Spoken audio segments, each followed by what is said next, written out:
Assalamualaikum warahmatullahi wabarakatuh. Alhamdulillah, salatu wassalamu ala rasulillah Muhammadin wa ala alihi wa sahbihi wa mawala wa la hawla wa la quwata illa billah. Rabbi israh li sadri wa yassir li amri wa hlul 'uqdatam min lisani yafqahu qawli, amma ba'd. Qala Allah Ta'ala fi kitabihil karim, a'udzu billahi minasy syaithanir rajim, wa idza sa'alaka 'ibadi anni fa inni qarib, al-ayah. Wa qala Rasulullah sallallahu alaihi wasallam, man qama ramadhana imanan wa ihtisaban ghufira lahu ma taqaddama min dhanbihi. Shadaqallah, shadaqa Rasulul karim. Bapak, Ibu dan saudara yang dirahmati Allah, malam ini malam yang 14, separuh. Jamaahnya pun juga tinggal separuh. Beberapa waktu yang lalu saya di sini sudah sampai di luar, sekarang dalam aja nggak penuh. Pertanyaannya, bagaimana kita mau mendapatkan kemuliaan? Untuk waktu 1 bulan saja kita tidak mampu menjaganya, tidak mampu memeliharanya, tidak mampu konsisten istiqomah dengan Ramadan ini. Ibu, bapak dan saudara, bicara tentang kemuliaan, ada dua. Satu, kemuliaan di mata Allah, yang kedua kemuliaan di mata manusia. Ini tentu berbeda. Ada orang mulia di mata Allah tapi tidak tampak di mata manusia. Ada orang mulia di mata manusia tetapi sangat terendah di mata Allah. Bapak Ibu, kita seringkali dengar yang terhormat anggota DPR Republik Indonesia, disebutnya yang terhormat, yang mulia, Bapak Hakim yang mulia. Tetapi apakah otomatis mereka terhormat dan mulia di hadapan Allah? Belum tentu.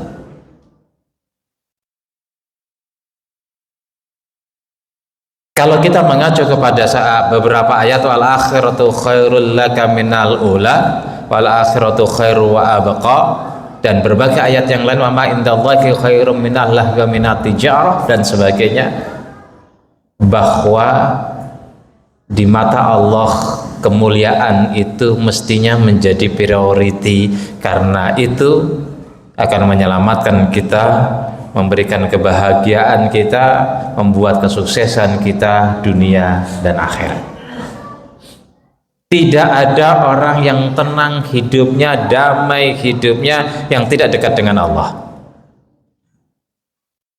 Ala bidzikrillahi tatmainnul qulub. Kedekatan dengan Allah itulah sebagai sebuah jaminan hidup ini dijalani dengan tenang. Tenang adalah indikator kebahagiaan.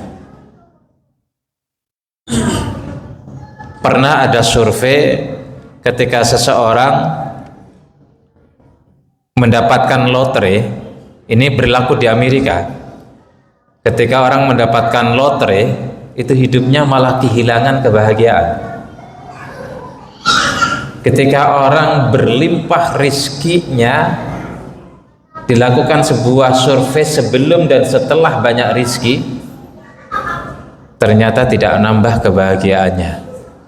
Bahkan tidak sedikit orang yang ditambah rizki oleh Allah, semakin hilang ketenangan hidupnya, semakin hilang kedamaian hidupnya, semakin hilang kebahagiaannya. Mulia di hadapan manusia, tetapi ternyata hilangnya ketenangan itu pertanda tidak mulia di hadapan Allah. Bapak, Ibu dan saudara, mari kita kejar kemuliaan di dua sisi. Hablum minallah wa hablum minan nas. Mulia di mata Allah tetapi sekaligus mulia di hadapan manusia. Kata Allah, wa minal laili fatahajjad bihi nafilatan laka asa ayyab'atsaka rabbuka maqaman mahmuda. Di tengah malam bertahajudlah. Asa ayyab'atsaka rabbuka maqaman mahmuda. Asa di dalam Al-Quran itu artinya pasti. Kita mengenal di dalam hukum nahwu itu ada namanya la'alla dan juga asa, tapi asa di dalam Al-Quran itu maknanya pasti. Pasti Allah berikan kemuliaan bagi mereka yang bangun malam untuk berjumpa secara private dengan Allah. Apa artinya? Mafhum muwafaqahnya, siapapun yang berupaya untuk menyapa Allah secara private, membangun hubungan privasi, hubungan istimewa, hubungan khusus dengan Allah. Ayyab'atsaka rabbuka maqaman mahmuda. Ia ditempatkan di tempat yang mahmuda, mulia, terhormat, terpuji di hadapan Allah Subhanahu wa taala.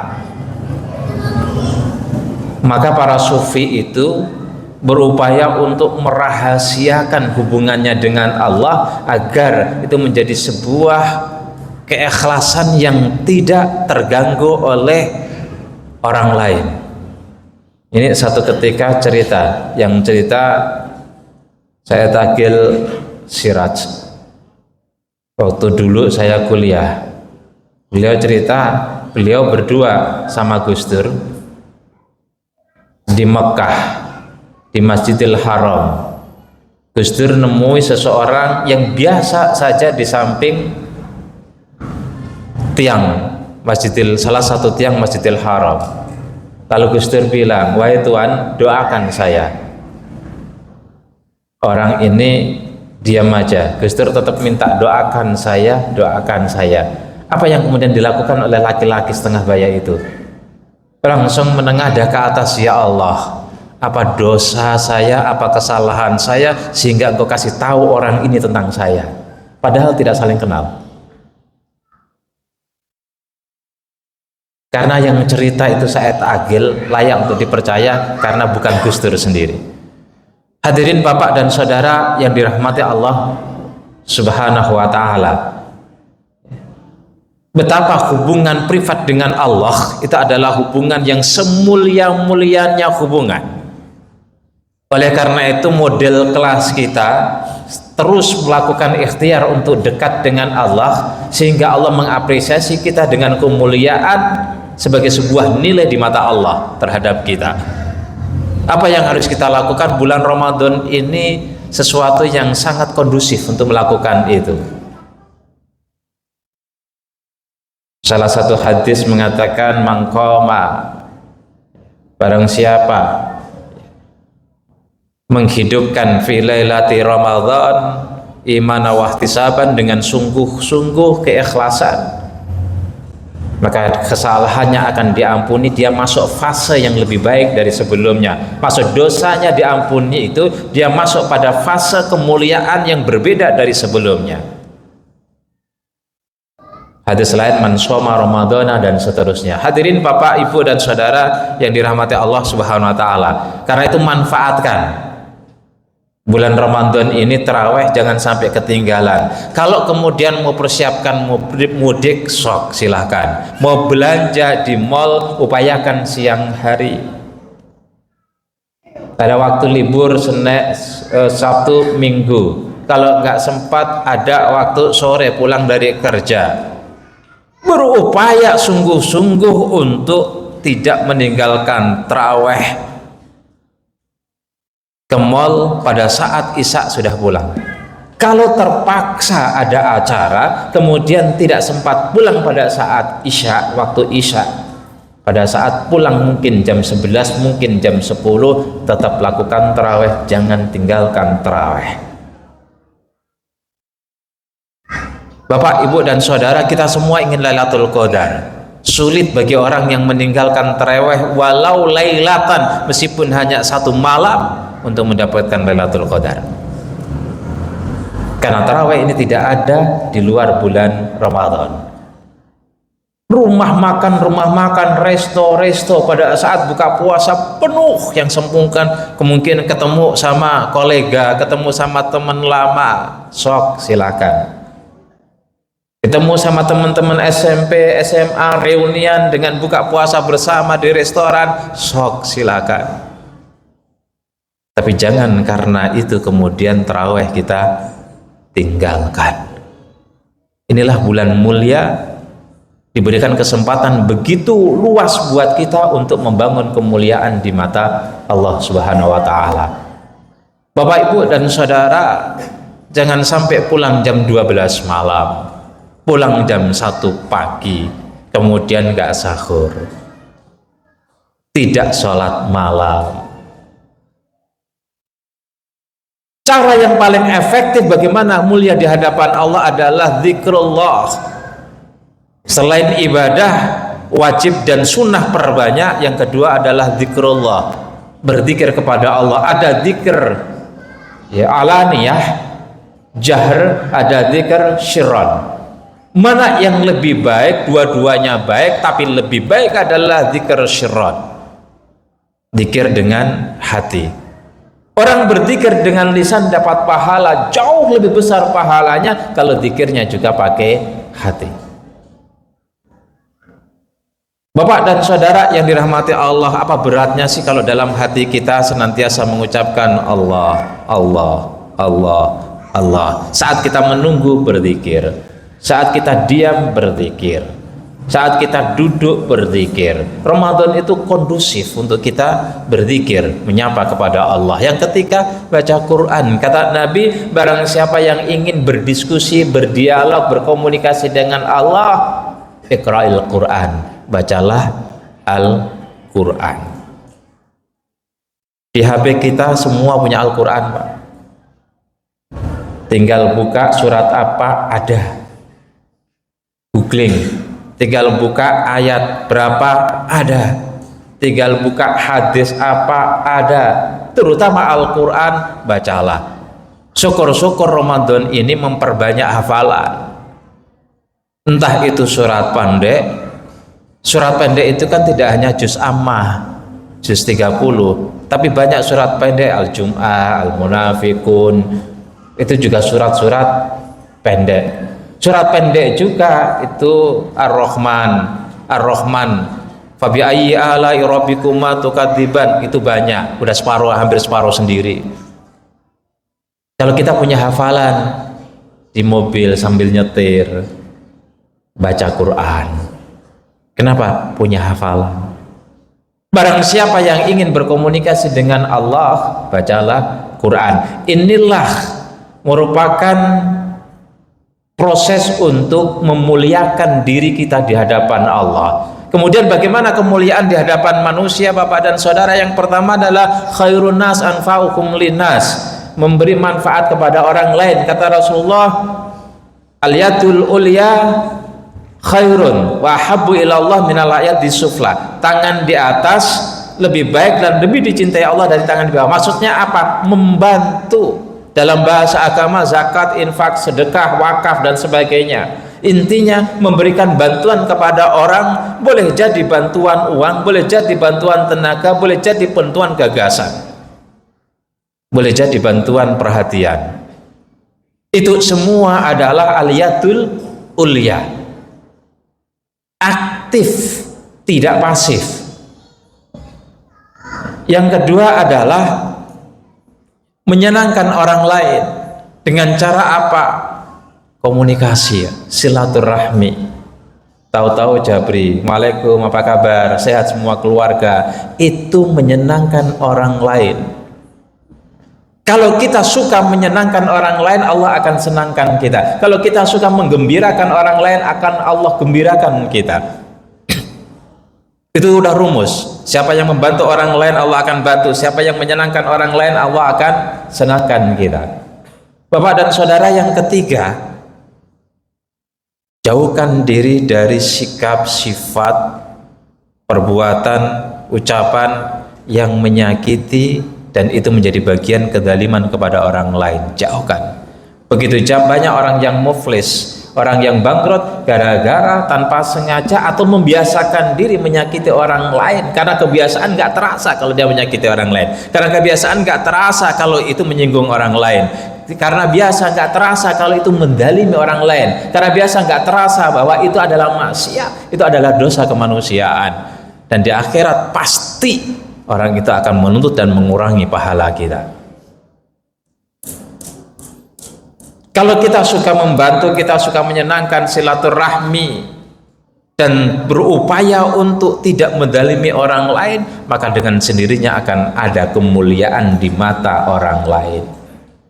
Kayanya kaya apa, tapi kalau tidak mulia, kalau tidak dermawan, maka juga tidak mulia. Bapak dan saudara yang dirahmati Allah, saya berulang kali melihat ada seorang ustadz, ada seorang kiai cium tangan kepada pengusaha. Kalau ustadz itu muda, cium tangan kepada pengusaha yang kaya, kepada pejabat yang kaya, karena keseniorannya, karena ketuaannya, karena kesepuhannya. Tapi kalau kemudian sama usianya tidak jauh berbeda, ada seorang ulama kemudian cium tangan kepada orang karena kayanya, karena jabatannya, ini merendahkan ulama, merendahkan ustaz. Pernah suatu ketika di salah satu masjid Menteng, saya melihat dengan mata saya, kepala mata saya sendiri, ada ulama, ada pejabat. Saya nggak perlu sebutkan pejabatnya. Ustadz itu muda-muda, banyak kemudian cium tangan kepada pejabat itu, tapi tidak cium tangan kepada ulama ini. Saya spontan kemudian nyalami pejabat begini, langsung saya cium tangan ulama itu, untuk memberikan contoh dan mempertontonkan kepada mereka, ulama ini yang layak dicium tangannya daripada pejabat. Hadirin bapak dan saudara yang dirahmati Allah subhanahu wa ta'ala, hidup ini perlu ada marwah sebagai sebuah prinsip, sehingga kita bersikap proporsional kepada siapa dan apa yang harus kita lakukan. Begitu banyak orang yang merendahkan dirinya, merendahkan harga dirinya, merendahkan marwahnya demi kepentingan dunia. Inilah sesungguhnya orang yang kehilangan kehormatannya. Termasuk kemarin pemilu, banyak ulama yang begini, ada 4 miliar, 8 miliar, 10 miliar. Yakinlah bahwa orang-orang ini ketika dengan uangnya, dengan riswahnya itu mengajak kepada orang, sulit untuk melakukan taubat, karena menciptakan sebuah kerusakan bersifat kemanusiaan. Hati-hati Bapak Ibu dan Saudara dengan semua sikap kita. Kita punya standar syariah. Gunakan standar ini untuk melakukan sebuah sikap. Kalau ini benar, ini adalah benar. Kalau ini salah, adalah salah. Al-haqqu huwal haq, al-batil huwal batil. Jangan jual diri kita karena kita dibantu oleh orang lain. Jangan jual diri kita karena kita mendapatkan sesuatu dari orang lain. Kepala kita tetap tegak di hadapan semua manusia kecuali di hadapan Allah Subhanahu wa ta'ala. Meskipun manusia itu memberikan bantuan begitu banyak kepada kita. Apa rahasia kenapa Allah itu menolak sedekah? Haram bagi Rasulullah menolak sedekah. Haram bagi Rasulullah menerima sedekah. Apa rahasia di balik itu? Bapak, Ibu, dan Saudara, rahasianya adalah karena Rasulullah tidak ingin berhutang jasa yang bisa mempengaruhi penilaian dan sikapnya. Dan itu dicontohkan waktu itu oleh Cak Nur. Rokoles Masjid tidak mau dibantu oleh orang lain, sulit untuk menerima bantuan orang lain. Ada kiai namanya Kiai Taifur di Purworejo. Kalau ada bantuan, Cak Imin datang bantu, kamu politisi, gak usah bantu. Pulang dikasih 10 juta. Cak Imin, ketua partai, calon wakil presiden, dikasih 10 juta. Syekhu, ketua PKS, datang, bantu, ditolak, dikasih 5 juta. Taj Yasin, Gus Yasin, datang, bantu. Gus Yasin ini pejabat, jangan bantu saya. kemudian diambilkan uang, dikasih, nggak terima. Kalau nggak mau nerima, jangan kesini lagi Gus. Saya dianggap politisi. Ketika saya ngasih amplop, kasih kepada beliau, kamu politisi, jangan ngasih amplop saya. Saya dibawa ke kamar, saya dikasih amplop banyak sama beliau, dikasih duit. Apa kata beliau? Kalau saya nerima uang dari politisi, nerima dari pejabat, kata beliau ini ya, maka ketika mereka salah, saya nggak bisa mengingatkan karena mereka bantu saya. Termasuk dulu SBY pernah datang ke sana, ngasih, ditolak. Siapapun pejabat itu, siapapun politisi itu datang ngasih duit, beliau tolak. Karena beliau ingin punya objektivitas ketika para pejabat yang diberikan amanah rakyat itu melakukan kesalahan, dan beliau berani tegur sebagai seorang ulama. Inilah standar kita di dalam bersyariat. Insya Allah kalau sikap ini tegas, mulia di hadapan Allah, mulia juga di hadapan manusia. Alaikum minkum. Assalamualaikum warahmatullahi wabarakatuh.